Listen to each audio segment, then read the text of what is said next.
Attention Southern Nevadans. Turn up that dial for some real talk about the issues that matter to us. From some of our Valley's local leaders, business owners, and even the occasional elected official. Airing now on incredibly intelligent local radio stations and streaming worldwide at thenevadapatriot.com. Welcome to the Nevada Patriot Podcast with Matt Sadler.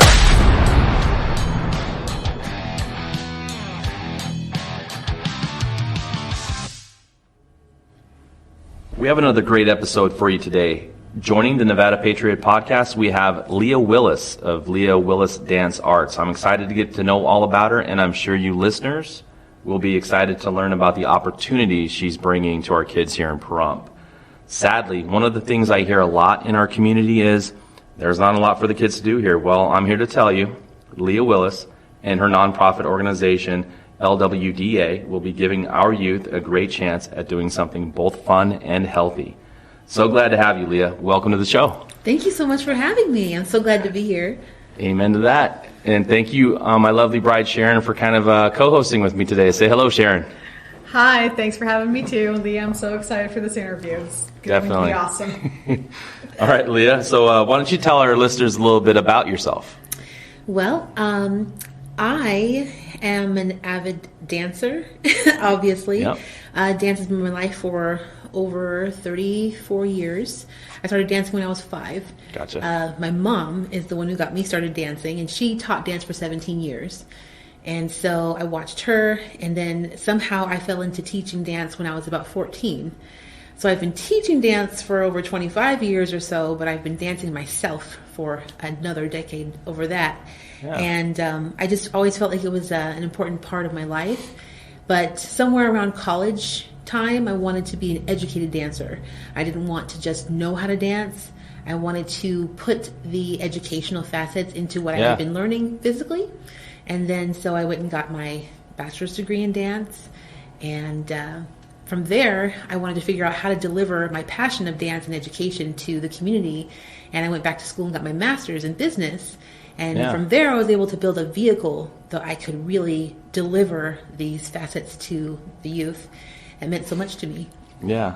So tell our listeners, I know you've had a little bit of a circular voyage to get here to Pahrump. So tell us about some of the places where you've done this and about your journey on how you came to be a Pahrump resident now. Okay, sure.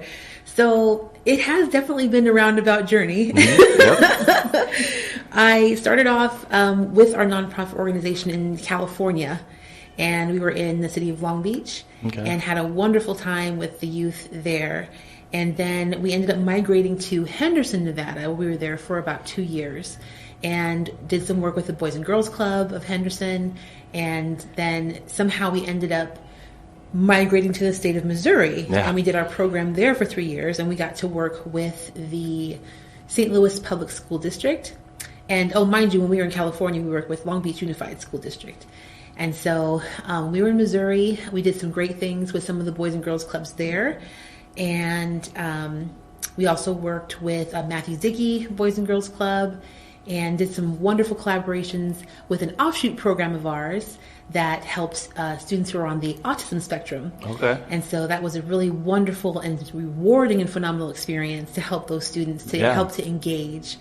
And so then we spent 3 years there and then found our way back to Nevada. And at first we settled in Las Vegas, but it wasn't quite where we needed to be. And so we started to look for a family-friendly place where we can not only spread our wings, but settle down and have a place where our children can grow. Yeah. And so we found Pahrump, and we found the most amazing and wonderful real estate agent who was just phenomenal and worked with us. And the more we explored the town, the more we found out this is where we should be. Yeah. So, well, feel free to plug that real estate agent. I have no problem with that. If you want to drop their name, I'm sure. I was a realtor long ago, and hey, any publicity for me back then was well received by me. Sure. if you're in the market for a realtor, please call Vicki Gillespie. Okay. She works with Urban Nest Realty and also Fidacity Realty. Okay. And she is top of the line, top notch. So phenomenal. She and her husband work together as a team, and they help people to find their, first home. That's awesome. Or second home, and she was just lovely with us all. So. Yeah, because I know back in my day, I'm not bound to, I'm bound to not speak ill of other realtors. We take like a little code, that we subscribe to not speak ill of each other. I don't have that code anymore, so it's always good to hear someone being pumped up than bringing them down. But believe me, if I hear a name come across my desk and someone's working with someone and I've dealt with that person in the past and I have strong feelings, I'm not bound by any ethics. So it's always good to know when there's someone that goes above and beyond. She's in their lovely. Call of Duty. She's we found her because she has put videos on YouTube. And so we were looking at what is the town of Pahrump all about, and she had done some videos about it. And she was very open, very candid. Nice. She didn't sugarcoat anything. Yeah. And it just was very appealing to us because we're homebodies anyway. We're not flash in the pan type people. We could care less about the strip. Yeah. And so when she kind of laid it all out there. Who takes their little kids to the strip and to shows anyway? People always ask me, what do you do out here in Pahrump? And I'm like, well, what do you do with your kids in whatever city you've ever lived in? We're not going to showgirl shows and taking them to the bar. I mean, hello. The pool lounge. No, we don't do that. Yeah. Exactly. Just normal stuff that everybody does, like stuff like this, right? Like this is the opportunities and sports and all those other after-school activities, things like that. A normal town. Where I think here, we were Las Vegas. We were born and raised, Sharon and I, in Las Vegas, and this was the change of pace that our family needed. And we haven't looked back. So hopefully you stick around and feel the same way. Oh, I love it. We love it already. It's just a quiet change of pace. And my husband would be the first one to tell you, like, we were itching, pulling to get here. Yeah. Literally. So. Yeah, my only regret is just not doing this a couple of years or 10 earlier. Sooner, right? Yes. For sure. So moving along here, tell us a little bit about your organization, LWDA, Innovative Arts Education Program. If you want to elaborate on some of that, tell our listeners all about it. Sure, certainly. So what we've been doing over the past 13 years is a combination of what we call cross-disciplinary applications of dance and academics. And so we literally infuse an academic subject into every style of dance that we teach, so that students are kind of learning without knowing they're learning, and they're able to do a physical artistic expression, but they have an academic element behind it, so that they are able to have their regular academics supported, but they also get to release and have some fun. Yeah. And so it's a wonderful kind of brainchild that I came up with way back in 2009. And it's just been growing ever since into different ways to help students to learn, but to also give them something physically to do.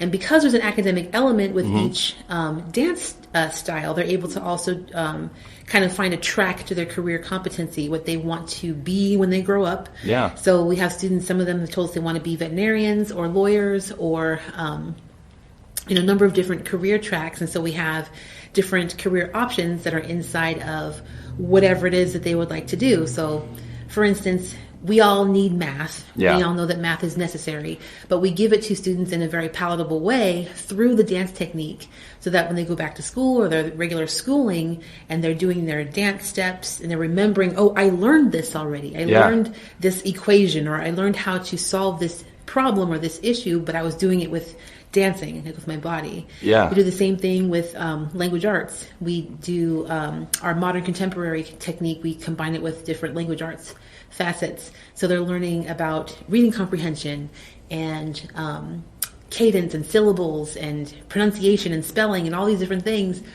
but they're dancing. Yeah. So it's super cool. Yeah, I think that's awesome. And what is the like the age range or the grade range that you've had experience working with, and what the program here in Pahrump will be kind of catering to? Well, we have a very wide range of ages that we serve. We have our junior unit, which is ages 2 to 5. Oh. We have our elementary school unit, which is ages 7 to 11. Then we have our middle school and high school unit. We have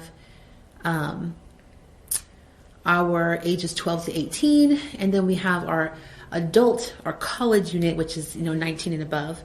And then we also have adult classes, which we have done before, but we'd love to start back up again because I know some parents would love to get active and moving as well. I see Sharon staring at me from behind that monitor. Be careful what you wish for. I don't know if you want to see me out there, but you might. I mean, it is super cool. Like when we were in Missouri, we did a salsa unit with our adults, and a lovely couple came and they learned some salsa movement. And it was beautiful because he wanted to learn how to take his wife out dancing. And so they just did some partner work. So I worked with them to do some partnering steps. And they were adorable. So it sounds like your background is pretty, I guess the word would be eclectic or kind of like universal with a lot of the different disciplines and dance styles, right? Yes. I wanted to make it a point to keep myself trained in a broad spectrum of dance technique, so I wasn't kind of just locked into one. And I also wanted to help the students to know that they didn't have to just stick to one either. Yeah. If they felt like they were more proficient in one, that they could train themselves more there, or if they wanted to do them all, then by all means do them all. Because you see most dancers who are proficient in one particular technique, they just search for a company or for a mode of employment that services only that one style. Yeah. But if you're multifaceted, you can do a number of different things. And sometimes they don't know that they like it until they know, right? Until they try it. Yeah. I'm sure you can go to salsa classes and people that are expert at it never thought in a million years they would even try that. Absolutely. Or like an older person, older than me even, that tried like hip hop style of dance and stuff like that. They probably would never even imagine until they tried it that they liked it, right? Absolutely. That's so here in Pahrump, we want to try to give as many students age ranges as possible that would like to come and try. Yeah. And there's a lot of teens that want to do something. It helps, having an extra outlet and an extra, I guess, productive outlet. There's always stuff for kids to do, but not always safe or healthy. So steering them in this direction is what any town for that matter needs, not just us here in Pahrump. And I also hear that there's a nutritional component to your program as well, right? Yes. Yeah. Yes. The sister program to our Innovative Arts Education program is called our Rules of Healthy Practice Nutrition Education Program. And what that is we teach on two facets, ingredient literacy and caloric balance. And these things are extremely important because we found over the years that a number of our families and the children in particular are eating things that have these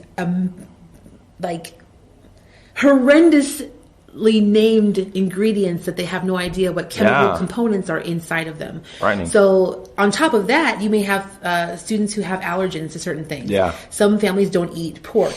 Some families don't eat certain things. If they may not know that the chemical or scientific name for it, it's still pork in there, or there's still that ingredient there. So we did a lot of research to figure out what derivatives are inside of different chemical or scientific names for ingredients, so that we wrote them down so that we can tell families that, look, this is what you need to look out for when you go to the grocery store. Yeah. Because a lot of these chemical additives, preservatives, artificial colors and flavors are extremely detrimental to students' the neurons in their brain and their brain development as it pertains to, because children are still growing. Yeah, they are. They're constantly growing, and even their muscles, even the respiratory system, all these things become affected by these chemical additives. And so we looked at a lot of different ways to replace those common popular foods with healthy versions. Yeah. And so every class, students get to eat something good. They get to eat something healthy. So we do what's called dance, refuel, dance. And so we dance, we take a break and have a snack break, and we give them nutrient-dense foods to eat, and they get to try something healthy or a healthy version of something they used to eat that was the bad version. Yeah, the evil twin. Yeah, they go, wait a minute, this is actually pretty good. Like, I didn't know this was, this was here. So we had a lot of great support from places like Trader Joe's when we were out in Vegas and in California and Missouri, that they would donate some really tasty things, and Whole Foods, and a lot of different places that were health conscious that were like, yeah, of course we want to support what you're doing. And so it was really helpful because they had a lot of those snacks that they would recognize, but they were the healthy version of it. Yeah. And so it was an easy transition. It was super cool. So we're hoping to be able to do that out here where we can, supply some healthy versions of foods and snacks that they're used to eating, and then they can kind of like migrate away from those things that are really harmful. Yeah. And out here, those choices, I mean, it's not to let us parents off the hook, because we don't always buy our kids the greatest things that they should be eating, but it is harder out here because in our time of living in Las Vegas, Sprouts, which became, I don't know what Sprouts used to be. What that used to be, it was another health food store. It's Sunflower. Sunflower Market became Sprouts, and then Trader Joe's. We just don't really have those options out here. So, but if I'm willing to learn, I would love to see some of those substitutes for myself, because if they satisfy that itch or that craving, and you can do it in a healthy way, I'm on board with that. Why not, right? I'm definitely on board with that. Yeah. Well, we all need to learn that, though. Because no, we do. It's going to help the parents. It's important because not just like we need physical activity, and but we do need to see what we're eating, because it does affect. It affects your mood. I know it affects my mood if I'm not eating, healthy and stuff. Absolutely. Sometimes it's like you just go for what is habit and what you're used to doing, and just breaking those habits. But learning what is inside of these things, and I think it's important. And it's funny that you say that, because that was one of the things I wanted to teach my kids is, I got to find a curriculum, because I homeschool, and that's how we met. But a good health curriculum for them, and I did want to put my children in dance, and that was the coolest thing when Leah reached out to me and stuff and told me what she was all about, and then she came to our homeschool co-op and she, did her presentation and told us what she was doing with the health food, and then also the dances. Our son Uriah, he came home and he was just showing off through the whole house, and he was dancing exactly what you taught him. And he's goodness. Like, and 1, 2, 3, 4, 5, 6, 7, 8, and 1, 2, and we're just staring at him. Who is this child? And I didn't know he could move like that. So he was so excited, and and this is awesome, because you have this open up. For all these ages and everything. And I think you're an answer to my prayer, to be out here in Pahrump for this opportunity for my kids. So I really appreciate you. And I know I was all excited for you to interview with Matt. But yes, your classes, you just needs to get out there. Just so much good things coming here from you, and I love it. Thank you. Thank you so much. That was my 2 cents. Okay, well, I appreciate it. Thank you so much. We need all the sense we can get. Yeah.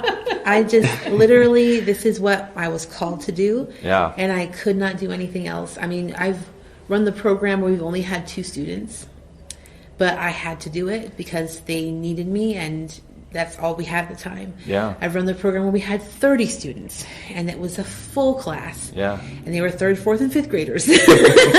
And it was like, wow, so it really doesn't matter how many are there. I am called to do this, and I have to do it. Yeah.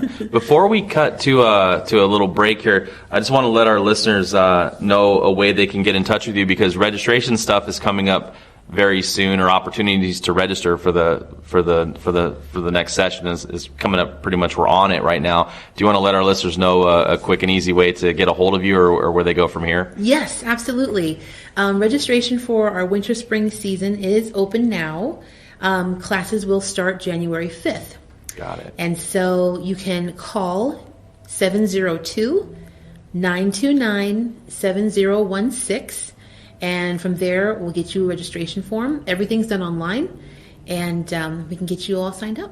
Awesome. Okay, so we're going to take just a minute or 2 break here, and we'll be back in studio with Leah Willis. Stick around.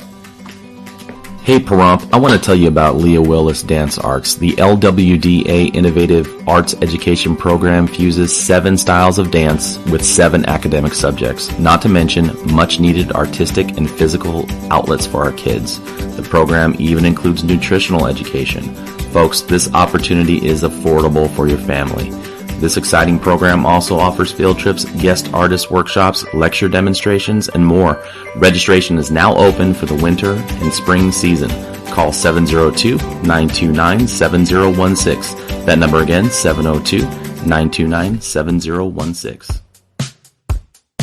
Hey Pahrump, it's Matt Sadler here. Tune into FM 97.7 KPFF every Saturday at 6 p.m. for real talk and real conversations about the things that matter.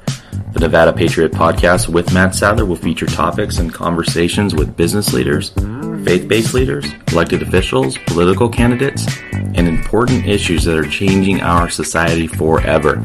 You don't want to miss an episode. You'll be able to catch replays of our show throughout the week at 4 p.m., streaming worldwide at godfather.media.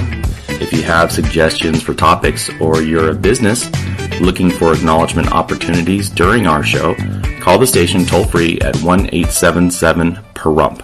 Until the next episode, Nevada Patriots, God bless.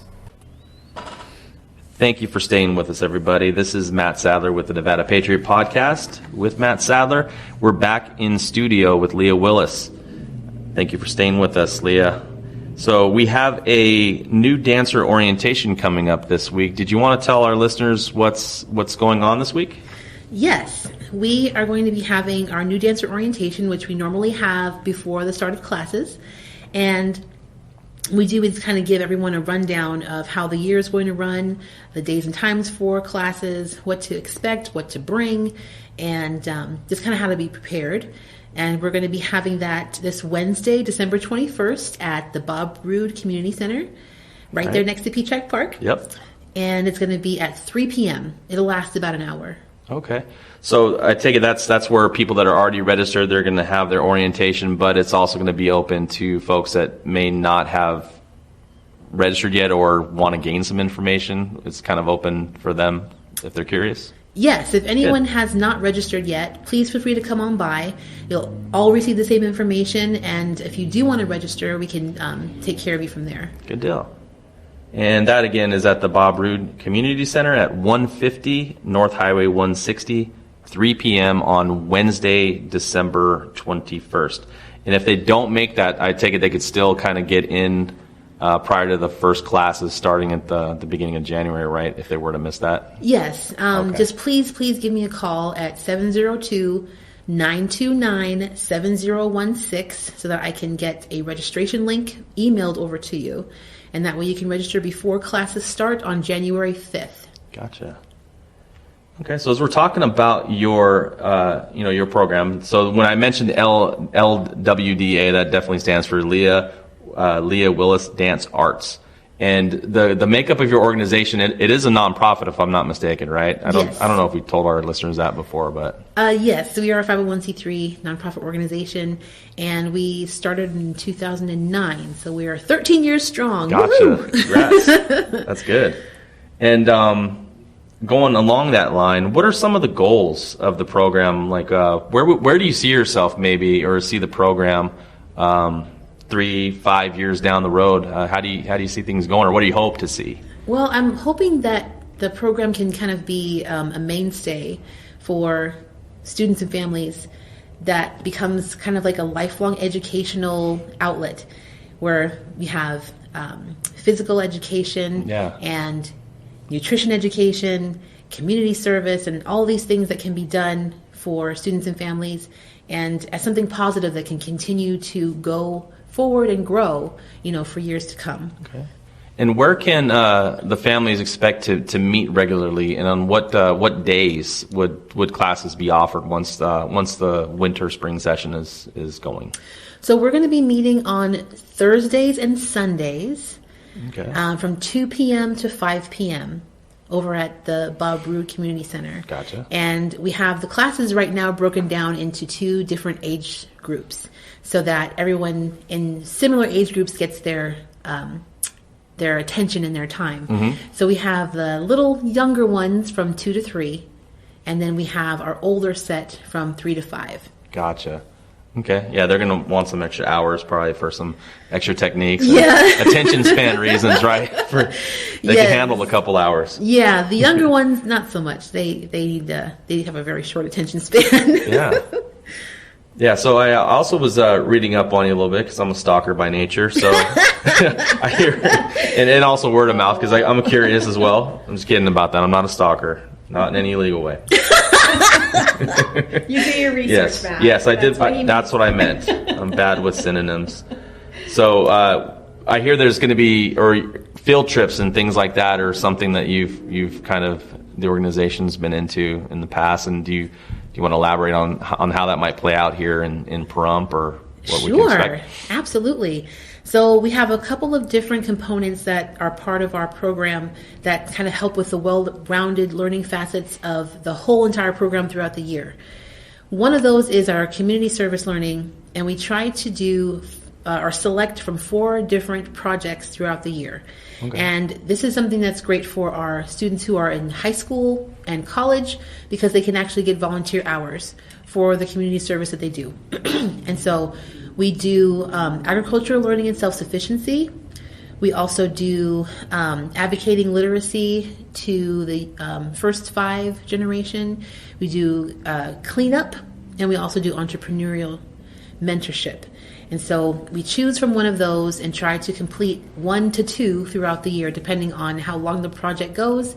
And students get to do a write-up about their experiences, and we will collaborate with a community organization so students can get either entrepreneurial experience or experience directly with an entity that does something great for the environment.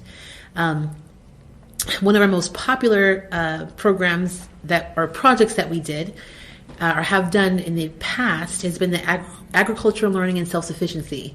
And so we'll collaborate with a community garden, or we'll have a business donate so that students can grow their own green gardens at home. And so we're learning about lowering your carbon footprint and putting fresh oxygen into the air, and learning about farm to table. And in some cases, we've wanted to help students if they wanted to grow produce and then sell it as part of like a tandem with the entrepreneurial facet. Yeah. They do that, but for the most part, it kind of speaks volumes to being able to be self-sufficient and grow your own food, but also do something great for the environment. Yeah. So. No, I like that. That stewardship, the environmental stewardship. You're tying in the entrepreneurial stuff, and then also back to the nutrition. I like how everything it's like kind of like a synergism there, and that's really cool. Yeah. And also, so when you talked about the community service aspect, so like when kids are aspiring to go to college or they're on that track, so that what you're saying is a lot of this could, for lack of a better term, kind of look good on the resume kind of thing, where the colleges are looking for certain things like that, the universities. Yes, they can put it on their transcripts, so that it shows that they actually have hours, and because we're a 501c3, that we can actually sign off on their volunteer log for it, and it will be counted for them. Because I know this community more so than maybe some others. I don't have a ton of perspective because we come from the Las Vegas area years ago before we moved out here, but there seems to be a lot of opportunities in the Valley here that you can maybe partner with some other organizations to kind of meet these kind of goals. So I think that's where you're getting at is with other entities, maybe even other 501c3s or other service organizations in our community that can kind of partner up with you. Absolutely. Yeah. We've worked with Lowe's and Home Depot, and they have been absolutely phenomenal for these particular projects, and they donated a lot of supplies where we built the home gardens. Gotcha. And so that one was really successful and a whole lot of fun. Yeah, because we're also planning, on a previous show we had planned, there's going to be an actual meeting held here in the studio area, which if any of our listeners don't know, it's actually at the Bell Bonds office on the corner of 160 and Basin, kind of across the street from the Bob Roode Center. But there's going to be a community meeting out here, so I'm kind of reaching out to, or we're kind of opening this up to some of the leaders of different organizations like Kiwanis and some of the different lodges, Nevada Outreach, the Nye Communities Coalition. Obviously, you're invited, so this is my time to formally invite you, so hopefully you can make it here. It's on the 19th of January, I think exactly a month from now. Might be a good way to connect and also reach out to some of the leaders in some of those organizations. We plan on meeting here in the building, so I hope you'd consider coming by for that if your schedule permits. Oh, absolutely. I don't mean to put you on the spot, but I'm putting you on the spot. Okay. I will certainly take a look at my calendar and see if I can do that, because that would be wonderful to network with them. Yeah, because I was just thinking of the service entities, like Sleep in Heavenly Peace, an organization that we're kind of a part of in Kiwanis. They'll be represented here. Lions Club, probably Rotary. They're going to be probably here. Nevada Outreach, hopefully, and even the counselors, I think, from the high school might be here. So it's kind of neat having everybody in the community kind of meet together to kind of not only bounce ideas off each other, but find out what other organizations are doing, so that there's not A, redundancy, and B, if there's a need to be met, to be able to come alongside them and meet that need. That's wonderful. Yeah, and ideally with your the new program coming up here starting in January, you should hopefully, that'll be a couple weeks in, and you'll be hopefully firing on all cylinders. Yep, and it's going to be a great service to our community. I'm so excited about it. It is, and if we didn't already say so, our kids are getting definitely entered into this and registered here ASAP. So we'll be at that new dancer orientation on Wednesday, I hope. I know we had to make a trip to Las Vegas. I'm hoping we can be back by then. If for some reason we're not, our yes is still for sure on the table. Okay. So I'm so excited. This is so great. Yeah. So I know I don't know if is there anything else you wanted to touch up on that I didn't get into with you? Yeah, I wanted to I'll talk a little bit more about the other program facets that we offer. Please. Field trips is an important part of the program because it gives students kind of a outside look at the whole entire world of dance. And what we normally would do is we would take students to have their own exclusive backstage tour at a performing arts center, a place where professional music or dance or artistry is done.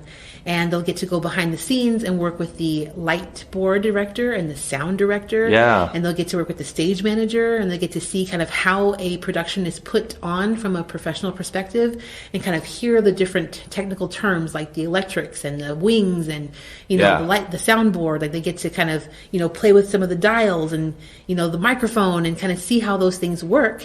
Yeah. And they'll get to see that, all these things, these people are working behind the scenes for the dance production to take place. Right. And so that's always been a really, really awesome field trip that we do. And then we'll also do other related field trips that have to do with the world of dance in some way, or artistry, or that might tie into one of our community service learning projects. The academic subjects that we do, there are 7 main styles of dance and 7 main academic subjects that we pair with each one. And so, just as a couple of examples, we would do, I don't know if this might sound kind of old to some people, but triangle trigonometry is what we would combine with tap dance. And you're like, how in the world can those things go together? But we were looking at like area and distance, and we combine some of those things with the blocking in some of the tap pieces that we do, so that students are able to see the relation between the different angles.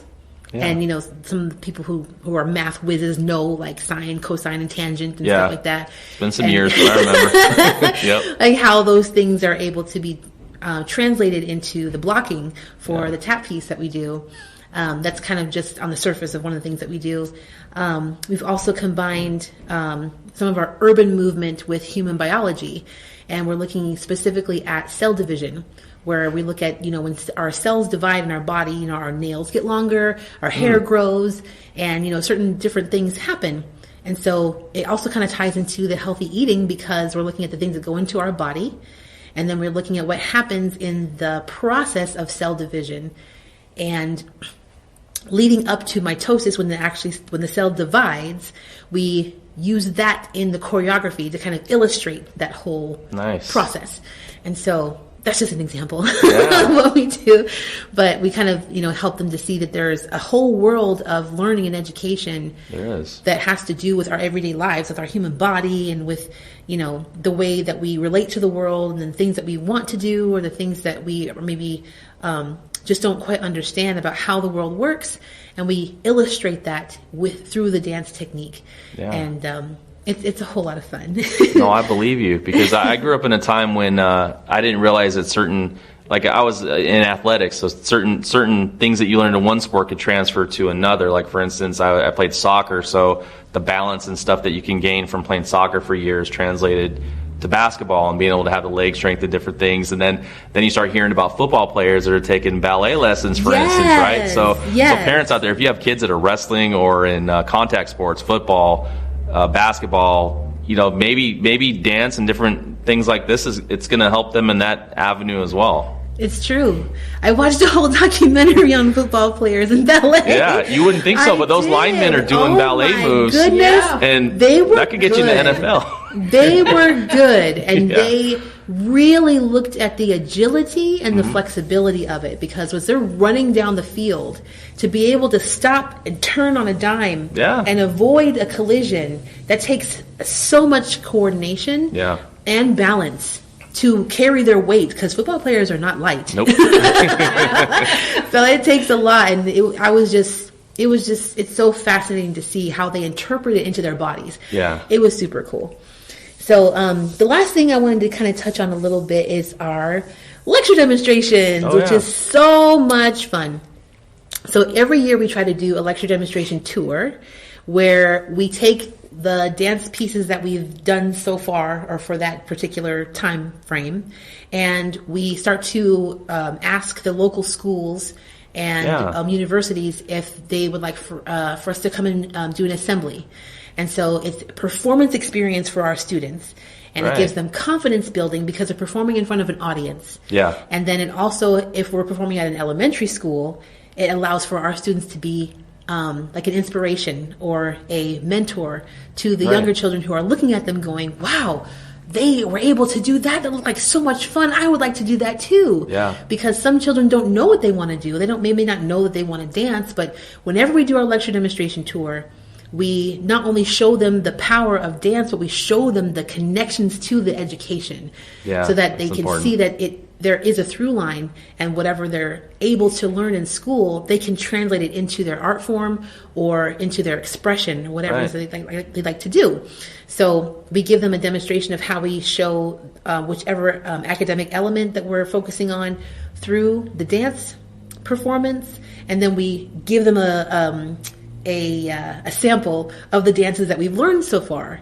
And we involve the audience, and one of the cool things that we do is we like to involve the principals of the school. Yeah. And if you take a look at our website, you see like a clip of one of the schools that we performed at in St. Louis, Missouri, and it was a principal and a vice principal, I think, that joined us, and the students went absolutely bonkers. You can't hear the music because they're screaming so loud. That's awesome. Because they're seeing their educators up there just cutting loose and having a good time, and everybody was just having so much fun. And so they kind of get to be an inspiration to the younger generations behind them when we get to go and tour and perform at these different schools. Yeah. So that's a super, super fun part of the year. Yeah, I appreciate you enlightening us on that. I think it's great to see that the things aren't mutually exclusive, meaning the academics, the dance skills, and then the fun. I mean, you're talking about all three of those elements kind of being cohesive and being together, and you don't have to tune out your brain to dance, and you don't have to dance to tune out your brain. I mean, it's just it's one and the same, and it's awesome that you're doing this, and I appreciate the opportunity, and I appreciate you coming by and enlightening our listeners. Leah, it's been a pleasure having you here. I hope you come back here. I hope to see you back here, and then you could give honest assessments of how my kids are doing. They're pretty coordinated. I want to see how good of a listener they are for you. But I'm hoping to have good progress. You hear that, kids? As if you're listening to Oldie Station, well, you might be though. No, I don't know. They're gonna do good. I know they will. And you know what? It really comes down to the music. It does. As soon as the music comes on, it's just like the inhibitions disappear, and whatever it is that was already inside of them that they really wanted to come out is gonna come out. That's awesome. Yeah. So they kind of forget, for the moment, and they're just having fun. Yeah. And so then you get to see how much they really want this and how much they desire it. And then comes the listening skills. They'll start to follow the instructions because they'll say, well, if I don't, then I won't get to do this. Right. So I have no doubt they'll probably be phenomenal. Yeah. and then the confidence I think that all the students should probably gain that's gonna transfer to whatever they end up doing as a profession or what they want to do in life. I think these things are gonna transfer. Again, I appreciate you coming down, Leah Willis. Again, you can reach her at the number 702-929-7016, 702-929-7016. On behalf of the Nevada Patriot Podcast and my co-host Sharon Sadler, we say God bless. Thank you so much. Thank you. You've just spent some of the best minutes of your life hanging out with Matt Sadler at the Nevada Patriot Podcast. Thank you for listening. Tell a friend and join us next time. After you catch your breath, check out the NevadaPatriot.com for more content, advertising opportunities, and to give listener feedback. That website again is the NevadaPatriot.com. Until next time, Patriots, stay American.